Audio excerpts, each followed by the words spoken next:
BJP के जो कार्यालय वहां पहुंची हुई हैं, प्रधानमंत्री भी पहुंचे थे, योगी आदित्यनाथ भी पहुंचे थे, तमाम बड़े नेता पहुंचे थे। असर वही दिखा है, फैक्टर वही चला है, गारंटी चली है अनामिका।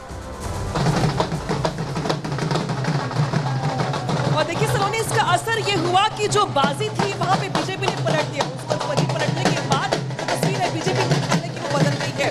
मेरे बाएं हाथ पर देखिए जो मूवमेंट देख रहे हैं आप एसपीजी का, सिक्योरिटी का, ये बताने के लिए काफी कि पीएम मोदी के आने से पहले जो यहाँ पे सिक्योरिटी अलर्ट है वो यहाँ पे किया जा रहा है, क्योंकि पीएम मोदी के साथ साथ गृह मंत्री अमित शाह भी आएंगे, जेपी नड्डा भी आएंगे। लिहाजा सीनियर लीडर्स की आमद को लेकर के यहाँ जो सिक्योरिटी अलर्ट है वो कर दिया गया है। दाहिने हाथ पर सिर्फ ढोल नगाड़े हैं, कार्यकर्ता है, कार्यकर्ताओं का जोश है, डांस किया जा रहा है, पुष्प वर्षा को लेकर तैयारी की जा रही है और जो कार्यकर्ता है वो सभी यहाँ पर इस ढोल नगाड़े की थाप पर नृत्य करते हुए दिखाई दे रहे हैं, डांस करते हुए दिखाई दे रहे हैं। दूसरी ओर पीएम मोदी के चूंकि उनका आगमन है, लिहाजा जो तैयारियां ऊपर देख पा रहे हैं, ठीक वहीं पर पीएम मोदी का संबोधन होने वाला है के आसपास। इसके पहले जो कार्यकर्ता है वो यहाँ पर जोश में डूबे हुए से बात करेंगे। आप लोग यहाँ पे डांस कर रहे हैं, पीएम मोदी आने वाले हैं, क्या कहेंगे आप इस जीत पर? मैडम क्लियर नहीं आया। इस जीत पर क्या कहेंगे आप लोग? इस जीत की बहुत खुशी है मैम, और यह जीत मोदी जी की जीत है। मोदी जी ने इतना काम किया हरियाणा के लिए ना, उन्होंने एक एक गली का, एक एक कुलचे का उनको पता कि गली एक एक गली के बारे में क्या क्या हो रहा है। उनको मोदी जी ने जो काम हरियाणा में किया, 24 MSP 24 फसलों पे MSP देना। नगाड़े यहाँ पे बज रही है, कार्यकर्ताओं का जोश उत्साह जो है वो चरम पर है आज, इस लिहाज से भी क्योंकि हरियाणा को लेकर लोगों के अपने अपने समीकरण थे, अपने अपने कैलकुलेशन थे। ये सारे कैलकुलेशन फेल हो गए जब यहाँ पे बीजेपी ने बाजी मार ली है, हैट्रिक लगा के सरकार बनाने जा रही है वहां पे। और देखिए यहाँ पे बीजेपी मुख्यालय पर जो तैयारियां हैं वो हर तरह से आपको दिखाई देंगी। कहीं एलईडी लगाई जा रही है तो कहीं पर जो कारपेट है वो लगाए जा रहे हैं, चेयर्स लगाई जा रही है कार्यकर्ताओं की भारी संख्या को देखते हुए।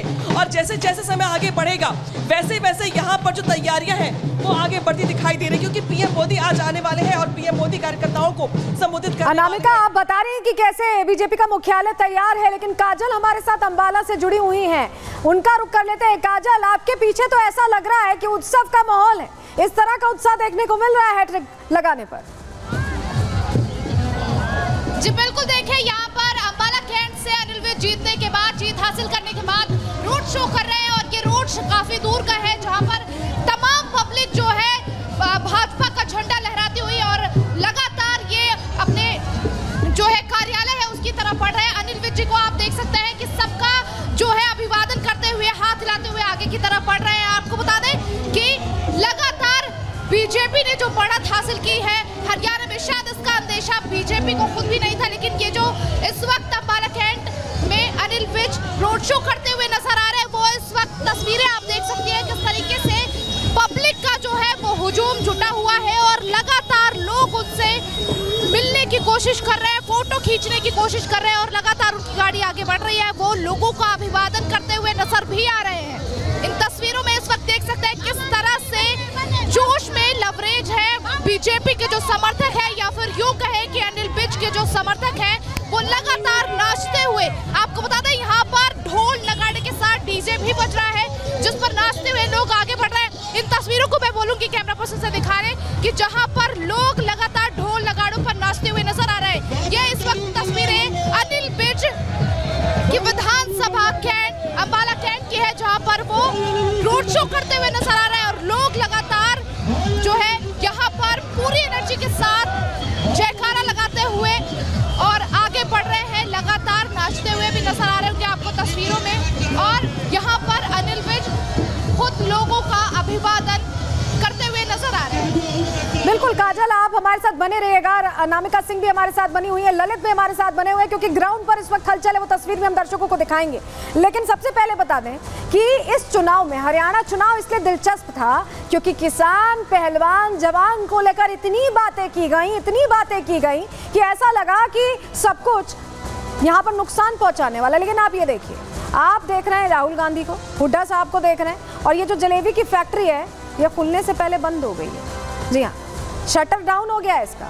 हम इसलिए ऐसा कह रहे हैं क्योंकि जलेबियां अंदर पड़ी हैं और जो नेता हैं आप देख रहे हैं बाहर ही खड़े रह गए, अंदर जाने का उनको मौका ही नहीं मिल पा रहा। क्यों नहीं मिल पा रहा है? क्योंकि कांग्रेस ने देखिए मुट्ठी भर किसानों को मोहरा बनाया, पहलवानों के को आगे कर एक झूठा नैरेटिव, झूठा आंदोलन तक खड़ी करने की कोशिश की, उसको मुद्दा बनाने की कोशिश की। अग्निवीर के मुद्दे पर जनता को गुमराह किया गया, कहा गया कि जो नौकरी नहीं मिलेगी, बहुत सारी बातें कही गई। हरियाणा में जातिवाद की राजनीति का भी नुकसान पहुंचा है कांग्रेस को। कांग्रेस की जो अंदरूनी कला है उसी की वजह से बीजेपी की फतह हो गई है, क्योंकि ये आपसी लड़ाई में जुटे रहे, ये जातिवाद में जो कास्ट फैक्टर है या ये कहें कि ये वोट बैंक के हिसाब से चल रहे थे, और यही सब वजह रही कि शटर डाउन हो गया। जलेबियां कार्टन में भरी पड़ी हैं, कोई खाने वाला नहीं है, ना कोई पहुंचने वाला। चलिए अब आपको एक और तस्वीर दिखाते हैं। ये तस्वीर आपके लिए बहुत इंपॉर्टेंट है, क्योंकि जब हम कह रहे हैं कि एक तरफ जश्न का माहौल था, सुबह जो नतीजे आने शुरू हुए थे, रुझान आने शुरू हुए थे, तो ऐसा लगा था कि कांग्रेस की फतह है। इशारा यही कर रही थी उस समय सारी जानकारी। लेकिन ये देखिए, ये तस्वीर देखिए, ढोल नगाड़े वाले वापस लौट रहे हैं और क्या बोलते हुए लौट रहे हैं, एक बार सुनवा देते हैं। पहले आपको सुन लीजिए, एक बार फुल स्क्रीन करिएगा, जरा सुनवाइए क्या कह रहे हैं। आप लोग जा रहे हो क्या? अभी जा रहे हैं। क्यों अभी नहीं रुकना? सीटें आई नहीं है तो हमारी पेमेंट कर दी उन्होंने, वो कह रहे हैं आप। ओके जी।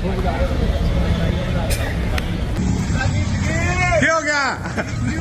बड़ी नहीं बात है। तो देख रहे हैं कैसे ढोल नगाड़े वाले लौट रहे हैं, और बीजेपी ये वीडियो जारी करके ये कह रही है कि कम से कम जलेबी तो खिला देते। चलिए, जीत हासिल नहीं हुई, लेकिन जिन्हें बुलाया था उनका हिसाब करके उन्हें भेज दिया गया, जलेबी नहीं खिलाई गई, ये कह रही है भारतीय जनता पार्टी। इस बीच आपको बताएं कि कांग्रेस, हम आपको बता रहे हैं कि एक झूठा नैरेटिव लेकर आगे चल रही थी, उसको आगे करके चुनावों में उतरी थी। लेकिन भारतीय जनता पार्टी क्या कर रही थी? माइक्रो मैनेजमेंट कर रही थी, बूथ को मजबूत कर रही थी, और जितने भी फेक नैरेटिव फैलाए गए थे उसको क्लियर करते हुए आगे बढ़ रही थी। और यही वजह है कि कांग्रेस को खबर भी नहीं लग पाई और भारतीय जनता पार्टी ने मैदान फतेह कर लिया। रिपोर्ट देखिए।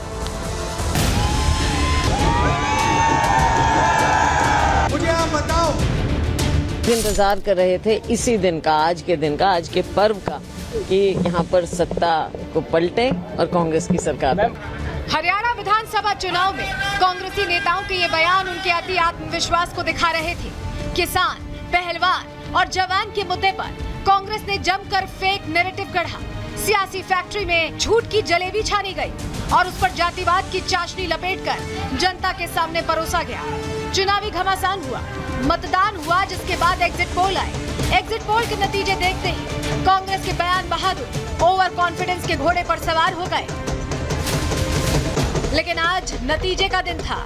सुबह तक मुख्यमंत्री बनने का सपना सजोए बैठे भूपेंद्र हुड्डा के अरमानों पर पानी फिर गया। जश्न के लिए तैयार की गई जलेबी की मिठास फीकी पड़ गई। अति आत्मविश्वास के घोड़े ने दम तोड़ दिया और कांग्रेस दफ्तर पर सन्नाटा पसर गया। डेटा अपडेट नहीं हो रहा है, जो मेरे पास खबर है, we are touching the majority, Congress is getting majority. Congress Haryana चुनावों के लिए पिछले 1.5 साल से झूठा नैरेटिव गढ़ रही थी। कभी किसान आंदोलन पर झूठ फैलाया तो कभी पहलवानों के झूठे हिमायती बने। केंद्र सरकार को बदनाम करने के लिए भूपेंद्र हुड्डा के बेटे दीपेंद्र हुड्डा ने कमान संभाली। महिला पहलवानों को धरने पर बैठा दिया।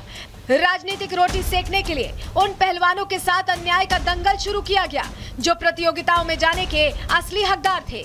हरियाणा में कांग्रेस औंधे मुंह गिरी तो पहलवानों की आवाज उठाने वाले ब्रजभूषण शरण सिंह सामने आए और सियासी पहलवानों पर जमकर बरसे। अगर हमारा नाम लेकर के वो जीत गई तो बहुत अच्छा है, हम महान आदमी है। कम से कम मेरे नाम में इतना दम तो है कि हमारा नाम लेकर के उनका नैया पार हो गई। लेकिन नैया तो पार हो गई, लेकिन कांग्रेस को तो डुबो दिया। हुड्डा साहब तो डूब गए, प्रियंका जी तो डूब गई, राहुल बाबा का क्या होगा? वो तो जीत गई, लेकिन बड़े सपने सजोए थे हरियाणा को लेकर के, क्या हुआ? वो जहाँ जहाँ जाएगी सत्यानाश ही होगा। पहलवानों का आंदोलन था, इसमें जो पहलवान, कथित पहलवान हैं, ये हरियाणा के लिए नायक नहीं है, ये खलनायक है।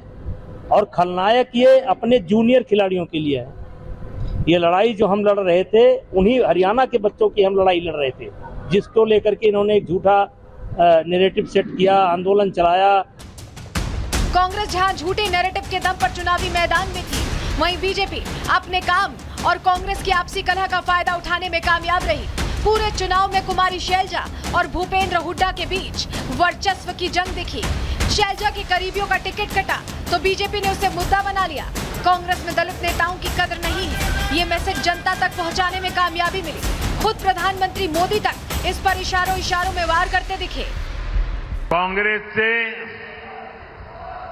सबसे अधिक नाराजगी तो दलित, पिछड़े और वंचित समाज की है। दलित समाज ने भी ठान लिया है, बापू बेटे की राजनीति को चमकाने का अब दलित मोहरा नहीं बनेंगे। सरकारी नौकरियों में हुड्डा सरकार के दौरान खूब रिश्वतखोरी हुई थी। कांग्रेस के कार्यकाल में पैसे और सिफारिश पर ही नौकरियां मिलती थी। यही नहीं, ये नौकरियां भी रोहतक रीजन और जाट बिरादरी के लोगों तक सीमित रही हैं। ऐसे में बीजेपी ने अपने 10 साल के कार्यकाल में बिना भेदभाव के काम करने वाली नीयत वोटर्स के सामने रखने में कामयाबी हासिल की। हरियाणा के मतदाताओं ने फैसला ले लिया है। कांग्रेस को एक बार फिर नकार दिया गया है। जनता ने मोदी की गारंटी पर भरोसा जताया है। Bureau report, Republic Bharat.